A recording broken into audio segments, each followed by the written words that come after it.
الحمد للہ رب العالمین والعاقبۃ للمتقین والصلاة والسلام علی رسولہ محمد وعلی آلہ واصحابہ اجمعین اما بعد فاعوذ باللہ من الشیطان الرجیم بسم اللہ الرحمن الرحیم وما أرسلناك إلا رحمة للعالمين ولقد رأى بكماله كشف الدجى بجماله حسنت جميع خصاله صلوا عليه وعليه ونبی برحمت لقب پانے والا، مراد میں غریبوں کی مر لانے والا، مصیبت کے غیروں کے کام آنے والا، وہ اپنے پرائے کا غم کھانے والا، فقیروں کا ملجا، یتیموں کا ماوا، غلاموں کا والی، اللہ یتیموں کا والی، غلاموں کا مولا، خطا کار سے درگزر کرنے والا، بلندیش کے دل میں گھر کرنے والا، مفاسد کا زیر و زبر کرنے والا، قبائل کا شیر و شکر کرنے والا، اتر کر ہراس سوئے قوم آیا اور ایک نسخہ کم وکیل یا ساتھ لایا صلی اللہ علیہ وآلہ وسلم۔ آج کی اس گفتگو کا عنوان نبی اکرم صلی اللہ علیہ وسلم کی ذات اقدس اور ان کی شان رحمت للعالمین ہے۔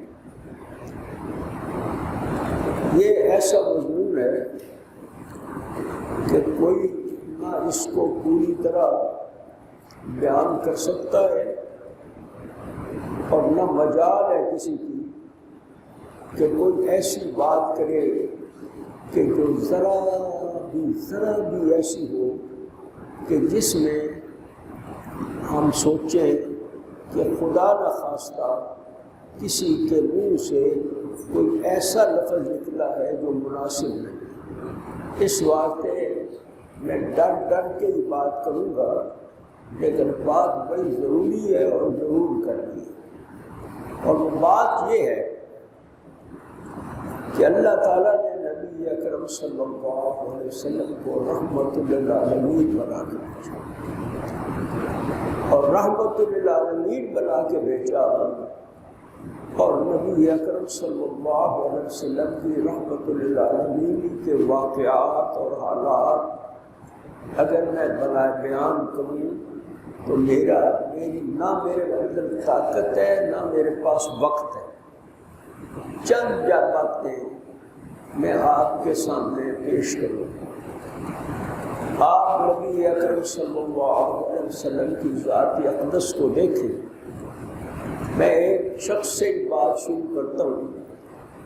ایک شخص نبی اکرم صلی اللہ علیہ وسلم کا غلام تھا اور وہ یہودی تھا، حضور صلی اللہ علیہ وسلم کا خادم تھا، حضور صلی اللہ علیہ وسلم کا خادم تھا اور یہودی تھا۔ نبی اکرم صلی اللہ علیہ وسلم، سن لیں میں کیا کہہ رہا ہوں، نبی اکرم صلی اللہ علیہ وسلم نے کبھی اس کو نہیں کہا کہ تو مسلمان ہو جا۔ حضور صلی اللہ علیہ وسلم نے کبھی اس کو نہیں کہا تو مسلمان ہو۔ نبی اکرم صلی اللہ علیہ وسلم کی خدمت کرتا رہتا تھا۔ ایک وقت وہ آیا کہ اس کی سانس نکل رہی تھی، آخری سانس لے رہا تھا۔ نبی اکرم صلی اللہ علیہ وسلم اس کے پاس بیٹھے تھے۔ حضور اکرم صلی اللہ علیہ وسلم نے فرمایا، اتنا عرصہ تو میرے پاس رہا ہے، میرا دل چاہتا ہے کہ تو کلمہ پڑھ لے، لا الہ الا اللہ محمد رسول اللہ۔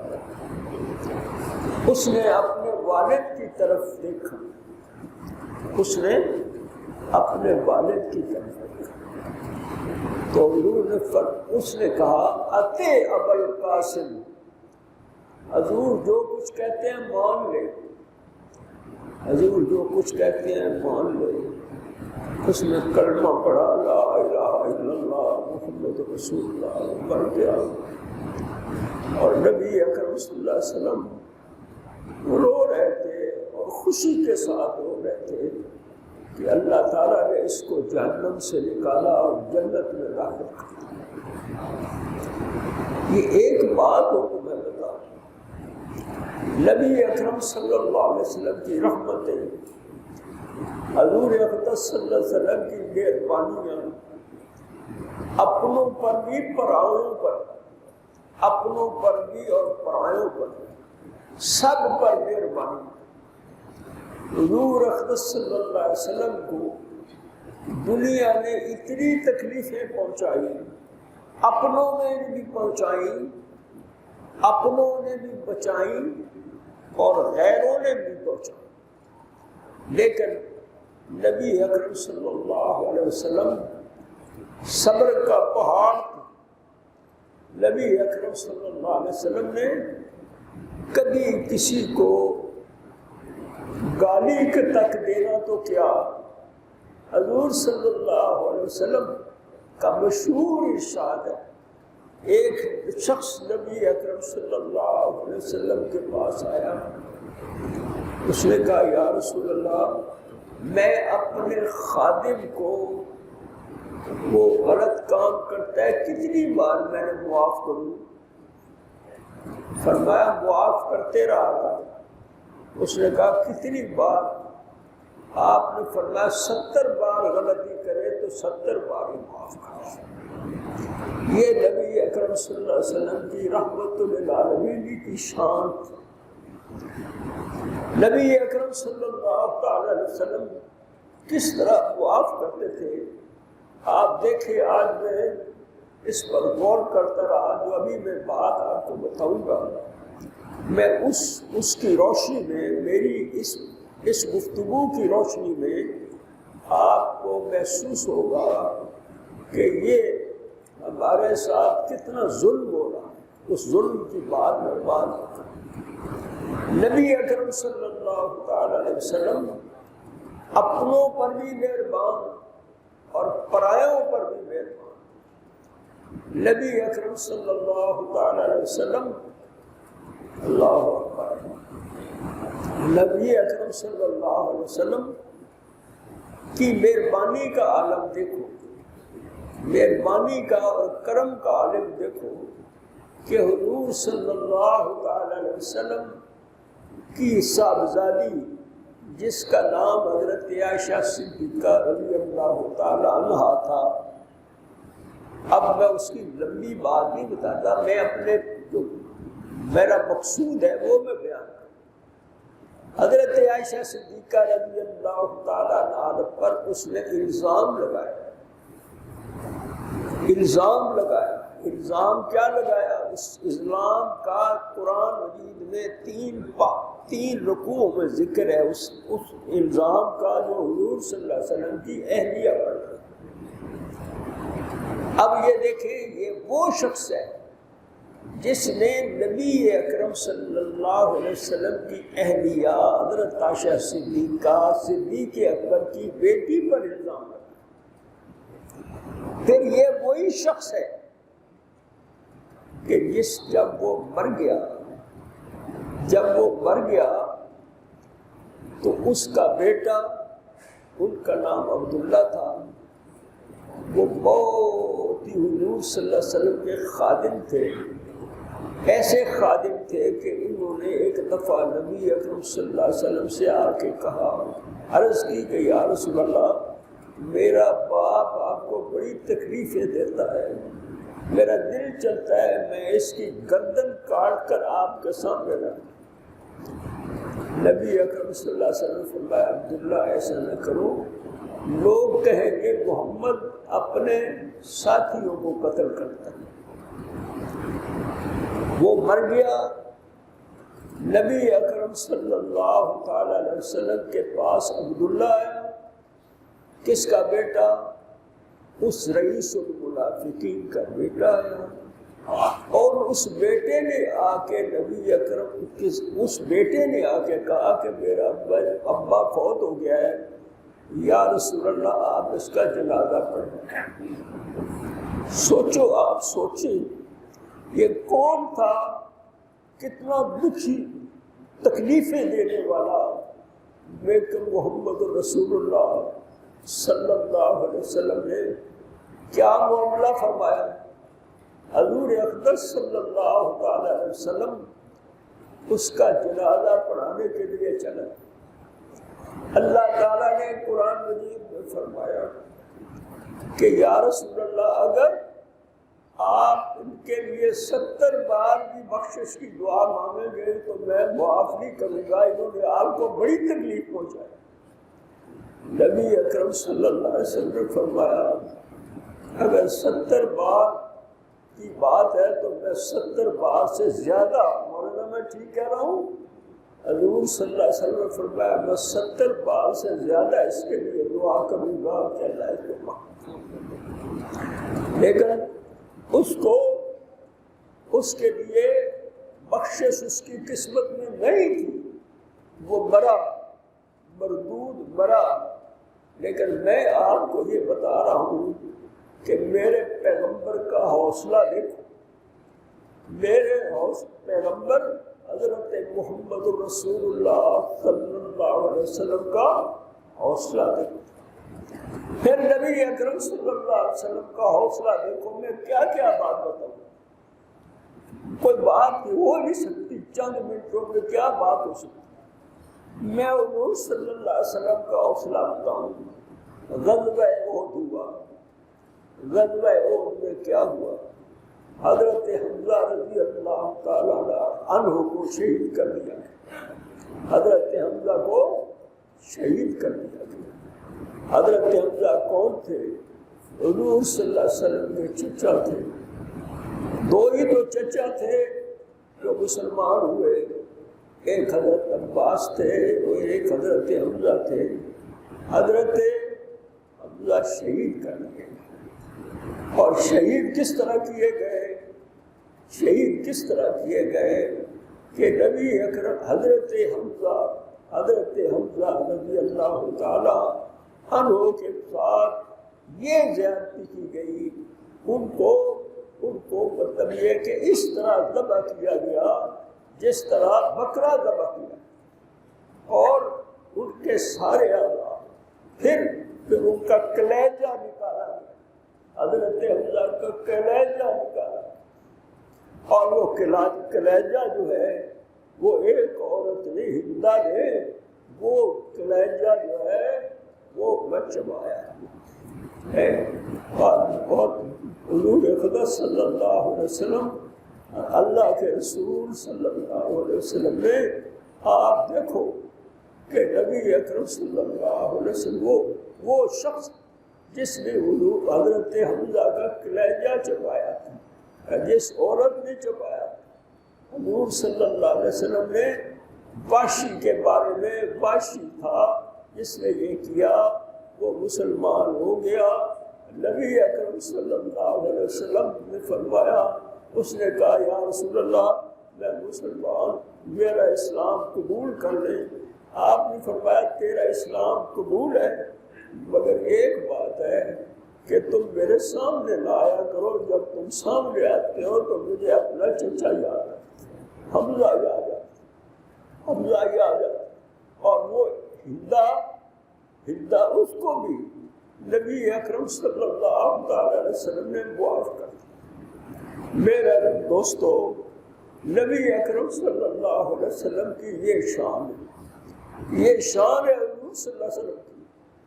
کوئی آدمی یہ نہیں کہہ سکتا، میں دنیا بارے سارے زور لگا لو، ساری تاریخیں پڑھ لو، کافر بھی، مسلمان بھی، لبرل بھی، خدا کے ماننے والے بھی، رسول کا انکار کرنے والے بھی، وہ سب بتا دیں، ایک بات بتا دیں کہ نبی اکرم صلی اللہ تعالی علیہ وسلم نے کسی کے بارے میں کہا ہو کہ تم زبردستی مسلمان بنا، کسی کو زبردستی مسلمان نہیں بنا۔ قرآن مجید نے کہا لا اکراہ فی الدین، دنیا مسلمان ہوتی تھی حضور کو دیکھ دیکھ کے مسلمان، حضور کو دیکھ دیکھ کے مسلمان، دنیا مسلمان ہوتی تھی حضور کے دیکھ دیکھ کے مسلمان۔ کیسے؟ عبداللہ ابن السلام رضی اللہ تعالیٰ عنہ کا واقعہ بڑا مشہور ہے۔ بہت بڑے عالم تھے، بہت بڑے عالم تھے، یہودیوں کے عالم تھے، تورات ان کو یاد تھی۔ کسی نے کہا حضور صلی اللہ علیہ وسلم تشریف لے آئے مدینہ منورہ میں، انہوں نے کہا ٹھیک ہے آ گئے تو میں بھی زیارت کرنے جاتا ہوں حضور صلی اللہ علیہ وسلم کی، کیونکہ ہماری کتابوں میں نبی اکرم صلی اللہ علیہ وسلم کی سیرت لکھی ہوئی ہے، آپ کے اوصاف لکھے ہوئے ہیں، تو میں چاہتا ہوں کہ نبی اکرم صلی اللہ علیہ وسلم کی زیارت کروں۔ اب زیارت کرنے کے لیے آئے تو پہلی بات کیا کہی؟ بات لمبی ہے، میں نے صرف اتنی بات بتانی ہے کہ نبی اکرم صلی اللہ علیہ وسلم کی زیارت کی، کہا یہ کسی جھوٹے کا چہرہ نہیں ہو سکتا، یہ کسی جھوٹے کا چہرہ ایسا نہیں ہو سکتا۔ فوراً پڑھ لیا لا الہ الا اللہ اشہد ان محمد عبدہ ورسولہ۔ حضور اکرم صلی اللہ علیہ وسلم کی تو یہ شان، اور حضور صلی اللہ علیہ وسلم کی تو یہ شان کہ میرے آقا حضور صلی اللہ علیہ وسلم کے پاس ابو جہل آیا اور ابو جہل کے ہاتھ میں کنکریاں تھیں، کنکریاں ہاتھ میں تھیں، اور کہتا ہے تم کہتے ہو میں اللہ کا رسول ہوں، مجھے بتا دو کہ یہ میرے ہاتھ میں کیا ہے، میرے ہاتھ میں کیا ہے تو میں مان لوں گا۔ اس نے کہا حضور نے فرمایا میں بتاؤں یا یہ کنکریاں ہی بتا دیں، یہ کنکریاں ہی بتا دیں۔ اور کنکریوں نے بتا دیا کیا؟ کنکریاں اشہد ان لا الہ الا اللہ اشہد ان محمد عبدہ ورسولہ پڑھنے لگے، کنکریاں پڑھنے لگی۔ تو میرے دوستو بات مکمل تو نہیں ہوگی لیکن میں مکمل کرنا چاہتا ہوں، چھوٹی سی بات ہے بھائی۔ یہ میں نے ساری بات اس لیے کی ہے، میں آپ کو، آپ میرے ساتھی ہیں، بھائی ہیں، مسلمان ہیں، لا الہ الا اللہ محمد رسول اللہ پڑھنے والے ہیں، نماز پڑھنے والے ہیں، مسجد میں آتے ہیں، میں آپ سے یہ کہتا ہوں کہ بتاؤ کہ میرے نبی صلی اللہ علیہ وسلم نے کسی کے ساتھ کبھی کوئی زیادتی کی؟ ساری زندگی کبھی کوئی زیادتی حضور صلی اللہ علیہ وسلم نے کسی کے ساتھ نہیں کی، بلکہ جب میں اب لمبی بات ہوتی جا رہی ہے میں یہ کہتا ہوں کہ نبی اکرم صلی اللہ علیہ وسلم جب دنیا سے تشریف لے جا رہے تھے تو نبی اکرم صلی اللہ علیہ وسلم نے فرمایا کسی کو میں نے تکلیف پہنچائی ہو، کسی نے میں کو مارا ہو، کچھ کیا ہو، وہ آئے اور میرا بدلہ لے، وہ آئے اور بدلہ لے۔ اچھا ایک صحابی آیا، اس نے کہا یا رسول اللہ آپ نے مجھے چھڑی ماری تھی، حضور صلی اللہ علیہ وسلم نے فرمایا تم مار لو نا چھڑی، وہ مار لو، وہ چھڑی لے آؤ، چھڑی مارو، میں اللہ کے ہاں مجھے پرسش ہوگی کہ تو نے محمد نے چھڑی ماری، تو وہ چھڑی مجھے مار۔ اب وہ تو صاحب تھا، وہ کہا یا رسول اللہ آپ نے جب مجھے چھڑی ماری تو میرا کپڑا جو ہے میں ننگا تھا، میرا کمر ننگی تھی، تو حضور نے فرمایا کوئی بات نہیں، میں اپنی کمر ننگی کر دیتا ہوں، تو بات۔ حضور صلی اللہ علیہ وسلم نے کمر ننگی کی تو اس کا مقصد پورا ہو گیا، صحابی کا مقصد پورا ہو گیا، فوراً حضور صلی اللہ علیہ وسلم کے کمر مبارک سے چمٹ گیا اور بوسے لینے لگ گیا، اس کا تو مقصد ہی یہ تھا۔ تو میرے محمد میں حضور صلی اللہ علیہ وسلم کی شان میں تو بیان نہیں کر سکتا، نہ میرے پاس وقت ہے نہ میرے پاس وہ زبان ہے، لیکن میں یہ کہتا ہوں کہ ہمارے ساتھ زیادتی، کتنی زیادتی ہو رہی ہے کوئی اس زیادتی کا، یا کوئی اس زیادتی کا ازالہ کرنے والا یا اس کو روکنے والا؟ اب یہ ہے کہ ایک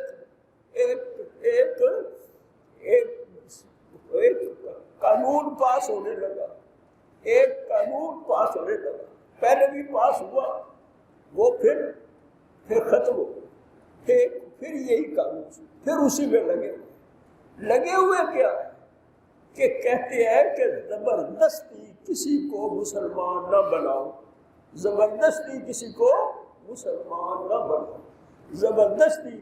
میں کہتا ہوں میرے رسول نے صلی اللہ علیہ وسلم نے کبھی کسی کو زبردستی مسلمان نہیں بنایا ہے۔ حضور نے کسی کو، ہاں ساری دنیا مسلمان ہوتی گئی، حضور کو دیکھ دیکھ کے مسلمان ہوتی چلی گئی، تو اس میں نبی اکرم صلی اللہ علیہ وسلم کی عظمت ہے۔ لوگ کہتے ہیں اب قانون کیا بنایا جا رہا ہے، قانون کیا بنایا جا رہا ہے کہ اگر کوئی 18 سال کا لڑکا اب وہ کہے کہ میں مسلمان ہونا چاہتا ہوں تو وہ مسلمان بھی بن سکتا۔ پاکستان میں، اس ملک میں جس کا بادشاہ یہ کہتا ہے کہ میں کیا کرنا چاہتا ہوں، میں یہاں اسلامی ریاست مدینہ منورہ کی ریاست کے مطابق بنانا چاہتا ہوں، اس کے ملک میں یہ تماشا ہو رہا ہے کہ لوگ مسلمان نہ ہوں۔ صرف اس لیے نہیں، مسلمان لوگ کہتے ہیں نہیں، جو مسلمان ہوگا اس کو اتنے سال سزا ملے گی، اتنے سال سزا ملے گی کہ وہ مسلمان کیوں ہو رہا ہے۔ یہ ہمارا ملک ہے، یہ ہمارا ملک ہے، یہ کس کا ملک ہے؟ یہ ملک اللہ کا ہے اور اللہ کے رسول کا دیا ہوا ملک ہے نا۔ ہمیں جو ملک یہ ملا ہے، یہ ملک ملا ہے کس کے لیے؟ لا الہ الا اللہ محمد رسول اللہ کے لیے یہ ملک ملا ہے۔ میں ٹھیک کہتا ہوں کہ نہیں؟ یہ لا الہ الا اللہ محمد رسول اللہ کی برکت سے ملا ہے، یہ ملک ہے، قائم ہے، قائم ہے۔ تو جب تک حضور کا نام لیتے رہو گے یہ قائم رہے گا، اور جب تم ایسی بدماشیاں کرنے لگو گے کہ کوئی مسلمان ہی نہ ہو، کوئی مسلمان نہ ہو، یہ نہیں، وہ مسلمان ہوتے ہیں، ہندو آتے ہیں اور لوگ کہتے ہیں مسلمان، ہم مسلمان ہو رہے ہیں، لوگ کہتے ہیں، تو وہ حکومت کیا کہتی ہے؟ حکومت کہتی ہے تم مسلمان ہو کے تو دیکھو، ہم 18 سال تمہیں اندر کر دیں گے۔ 18 کون؟ یہ مدینہ کی ریاست بنانے والے ہیں، یہ کہتے ہیں کہ ہم کیا کریں گے، تمہیں مسلمان نہیں ہونے دیں گے۔ کیوں بھائی؟ وہ جب ایک بندہ اپنے دل سے خود مسلمان ہونا چاہتا ہے، زبردست تم اسے زبردستی کافر بنانا چاہتے ہو۔ یہ ملک ہے تمہارا، یہ ملک تمہارا نہیں ہے، یہ ملک اللہ کا ہے، یہ اللہ کا ملک ہے۔ اور اللہ تعالیٰ ہمارے طالبان کو ہمت دے، انشاءاللہ اللہ نے کامیابی دی، اللہ نے کامیابی عطا فرمائی، اللہ نے کامیابی عطا فرمائی، تو میں پتہ نہیں میں مروں یا جیوں، پر امید تو میں یہ رکھتا ہوں کہ اللہ کے بندے جب کامیاب ہوں گے تو پھر ایسا نہیں ہوگا، پھر اللہ کا نام اونچا ہوگا، محمد رسول اللہ کا نام اونچا ہوگا، حضور صلی اللہ علیہ وسلم کی بات چلے گی اور اللہ کی بات چلے گی۔ اس واسطے ہمیں یہ طالبان کا ساتھ دو۔ اب ساری دنیا اکٹھی ہو گئی، کہتے ہیں پہلے حال دیکھو، بس اس دنیا کا حال دیکھو، اس طرح بھاگے، چوروں کی طرح بھاگے۔ آپ کو میں غلط کہتا ہوں؟ آپ سب کو معلوم ہے، رات کے اندھیرے میں یہ پورا امریکہ، بادشاہ، یہ وہ سب بدماش یہ چوروں کی طرح بھاگے، کہ مطلب یہ اب ہم نے اب پھر بھی شکست ہو گئی، ذلت ذلیل ہوئے، اور ذلت کی وہ اتھاہ گہرائیوں میں پہنچے کہ ہر بندہ وہاں کا ہر بندہ جو ہے وہ بھی ان کو گالیاں دیتا ہے کہ تم تو بڑے ذلیل آدمی ہو، تم تو ذلیل ہو گئے، لیکن وہ کہتے ہیں نہیں، ہم نے ان کا اب مقابلہ کرنا ہے۔ اب مقابلہ کیا کرنا ہے؟ وہ اب مقابلہ یہ کرنا ہے کہ اب ان کو کھانے کو نہیں دینا، پینے کو نہیں دینا۔ وہ خدا جس نے، بس اس بات میں ختم کرتا ہوں، چھوٹی سی بات ہے، شیخ سعدی رحمۃ اللہ علیہ نے بڑی خوبصورت بات کہی ہے۔ وہ فرمانے لگے ایک عورت تھی، اس کا بچہ پیدا ہو گیا، جب اس کا جو خاوند تھا، وہ خاوند اس سے کہنے لگا کہ اچھا یہ بچہ تو ہو گیا تیرا پیدا، جب ذرا بڑا ہو جائے تو مجھے بتا دینا، اور میں جب یہ اس کے دانت نکل آئے نا تو مجھے بتا دینا۔ اس نے کہا کیا بتا دوں؟ اس نے کہا بتا یہ دینا کہ میں روٹی نہیں دے سکتا اس کو روٹی نہیں، دانت نکل آئے تو میں روٹی نہیں دے سکتا۔ کیا خوبصورت اس نے بات کہی، میں اسی پر ہی ختم کر دوں گا۔ اس نے کہا جس خدا نے اس کو دانت دیے ہیں وہ اس کو روٹی بھی دے دے گا۔ بس وآخر دعوانا الحمدللہ۔